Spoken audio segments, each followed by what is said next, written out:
Conocido por ser el amo y señor del crimen organizado en la ciudad de Chicago, durante la era de la prohibición, este hombre dejó un legado impresionante en la cultura popular estadounidense. Pero, ¿quién fue realmente Al Capone? ¿Cómo logró construir su imperio criminal y convertirse en uno de los hombres más poderosos de su tiempo? En este vídeo exploraremos la vida y el legado de Al Capone y descubriremos cómo su impacto aún se siente en la actualidad. Prepárate para adentrarte en el oscuro y peligroso mundo del gángster más famoso de todos los tiempos. Pero antes de comenzar, no olvides suscribirte al canal y activar la campanita de notificaciones para que no te pierdas de las novedades en este canal. Ahora sí, quédate hasta el final para conocer la increíble historia del crimen organizado. ¡Comencemos! Quizás has escuchado el apodo Cara Cortada, el cual se hizo famoso por una película del mismo nombre, la cual contaba la vida ficticia de un emigrante cubano convertido en gángster llamado Tony Montana. Pero ¿sabías que ese apodo lo tuvo alguien que existió en la realidad? Entre las décadas de 1920 y 1930, en Estados Unidos era imposible no escuchar el nombre de Alphonse Capone, mejor conocido como Al Capone, en las calles de Brooklyn y Chicago. También conocido como Cara Cortada, en esta última ciudad se convirtió en el criminal más importante. Llegó a estar en la lista de los más buscados, aunque fue atrapado por las autoridades durante los años 30. Incluso después de su muerte, dejó un misterio importante: el destino de todos los millones que hizo en su carrera criminal. Alphonse Capone era un hijo de inmigrantes italianos, como muchos, nacido en Brooklyn, Nueva York. Tenía otros 8 hermanos y sus padres eran 2 humildes trabajadores, un barbero y una costurera. Desde joven, Alphonse mostró actitudes violentas. De hecho, abandonó los estudios apenas en 5º grado. Después de golpear a una profesora, tampoco fue una sorpresa su decepción escolar. Ya era evidente que lo expulsarían por no asistir a clase de forma constante. A principios del siglo XX, era relativamente común que los niños de familias pobres abandonaran sus estudios. Alphonse, siguiendo el ejemplo de muchos, abandonó la escuela y empezó a trabajar en distintos sitios, entre ellos una fábrica de cartón. Por esa época, Capone conoció a un gángster mucho mayor que él, Johnny Torrio. Provenía de las bandas de Manhattan y se convirtió en el mentor del pequeño Alphonse, quien ingresó a distintas bandas juveniles y varias de ellas se dedicaban a perseguir y golpear por encargo. Ese fue su inicio en el crimen, y en esos días Alphonse aprendió a pelear y también a disparar. Eventualmente fue ascendido en las filas criminales de Brooklyn, donde Alphonse se convirtió en la escolta de un mafioso llamado Frankie Yale. Para él, extorsionaba y amenazaba a los comerciantes de la zona y también le daba seguridad al local nocturno del mafioso. Fue en ese local, durante una pelea, que Alphonse obtuvo su famoso apodo, después de insultar a una de las mujeres que trabajaba en el local. El hermano de la chica, quien también era un importante gángster, le provocó 3 navajazos en el lado izquierdo de su cara. Las cicatrices lo dejaron marcado para siempre. Después del incidente donde marcaron su rostro, Capone fue a pedir disculpas al gángster que lo hirió. Siguió trabajando para Frankie, pero abandonó su puesto como seguridad del local nocturno. Aunque mantuvo su vida criminal en Brooklyn, donde se cree que llegó a asesinar a 2 personas, este abandonó Nueva York después de su boda con la irlandesa Maud Josephine. Se cree que su decisión de irse surgió por el temor a ser acusado formalmente de intento de asesinato. Al parecer, había una víctima que sobrevivió y estaba a punto de acusarlo formalmente. Capone recogió sus cosas y se fue con su esposa y con Johnny Torrio a Chicago. Llegó a esta gran ciudad en 1920. Había mucho movimiento de bandas criminales, donde Capone encontraría su destino. En Chicago, no tardó en volver a sus andanzas. Esta vez comenzó a trabajar para el mafioso James Colosimo, quien era tío político de Torrio. James era entonces el rey de Chicago. Controlaba casi todos los negocios, extorsiones y burdeles de la ciudad. Eran más de un centenar. También manejaba una mafia de trata de blancas que secuestraba mujeres jóvenes en el medio oeste estadounidense para llenar los puestos de sus burdeles. En esa época, el trabajo sexual era particularmente riesgoso. Como no existían métodos para protegerse sexualmente, era común contraer enfermedades y morir a causa de ellas. Torrio asumió la gerencia de muchos de los negocios de su tío, incluyendo los sobornos a policías y políticos locales, donde Capone se unió a estas actividades.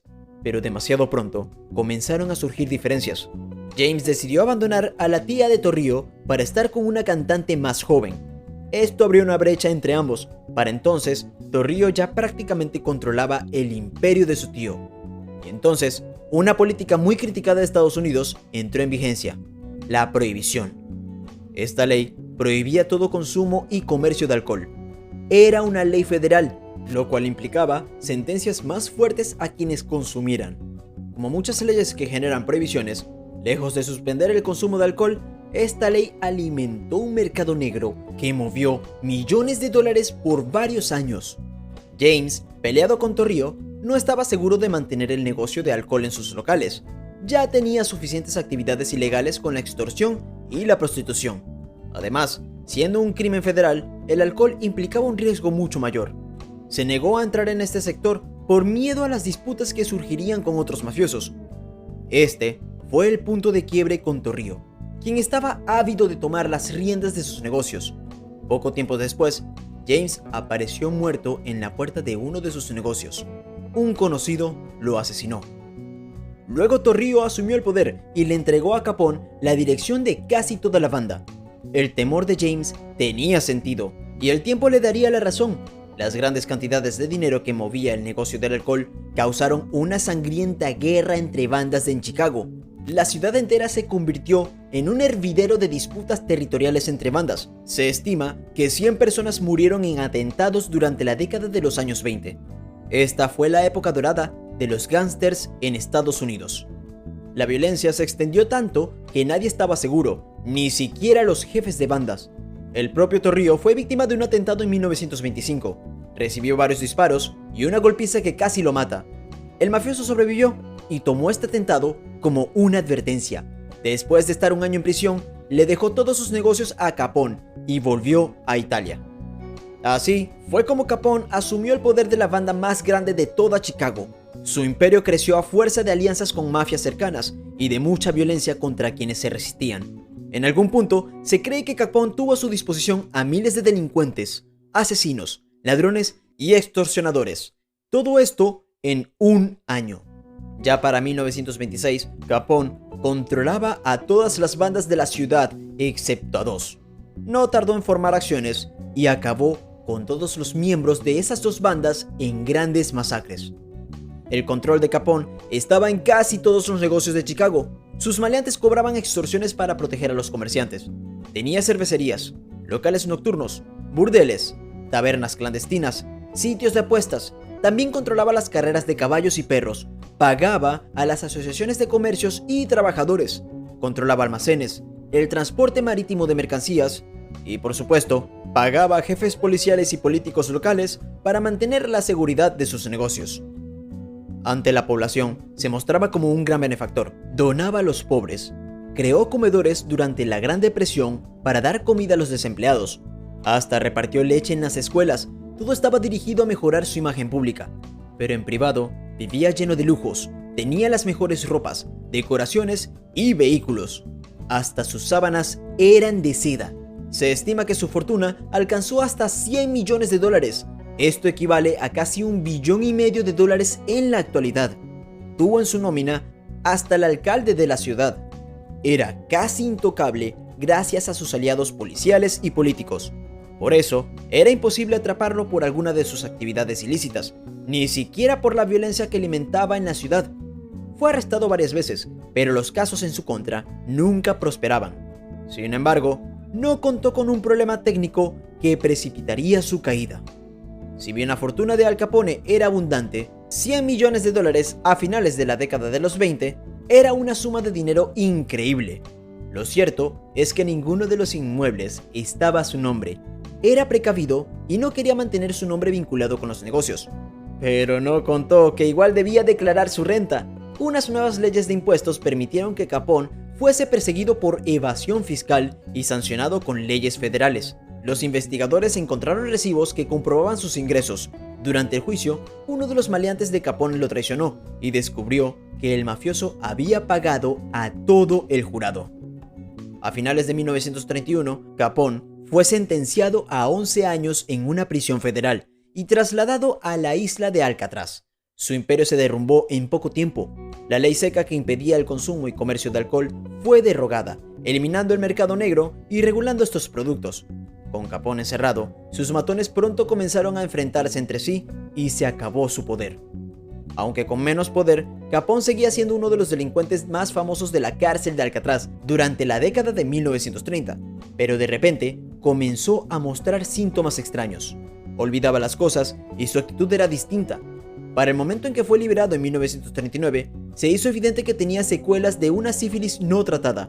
Según algunos investigadores, Capone debió contraerla durante Nueva York y eventualmente la enfermedad comenzó a afectar su cerebro. Se cree que también tenía gonorrea y era adicto a la cocaína. Después de su liberación, se mudó a una de sus mansiones en Palm Beach, Florida, donde murió en 1947. Fue entonces cuando surgió el misterio.